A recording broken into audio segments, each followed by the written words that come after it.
बिस्मिल्लाहिर्रहमानिर्रहीम अस्सलाम वालेकुम। आज मैं बनाऊंगी मैंगो लस्सी। इसके लिए हमें चाहिए yogurt, milk, mango pulp, sugar और आइस।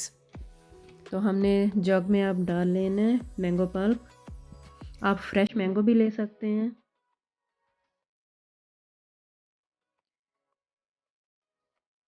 अब इसके बाद योगर्ट डालना है।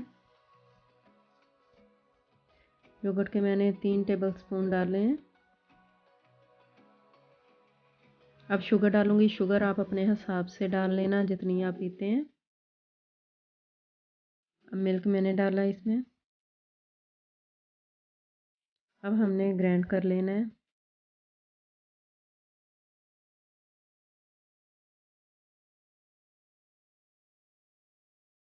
मैंगो लस्सी तो बहुत नाइस लगती है, सबकी फेवरेट होती है मैंगो लस्सी।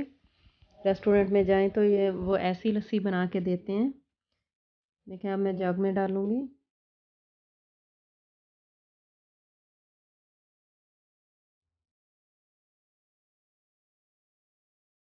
ऐसी थिक होनी चाहिए लस्सी, फिर ही नाइस लगती है। अब मैं इसमें आइस डालूंगी। पीने का मज़ा भी फिर ही आता है अगर थिक हो mango lassi. Thanks for watching.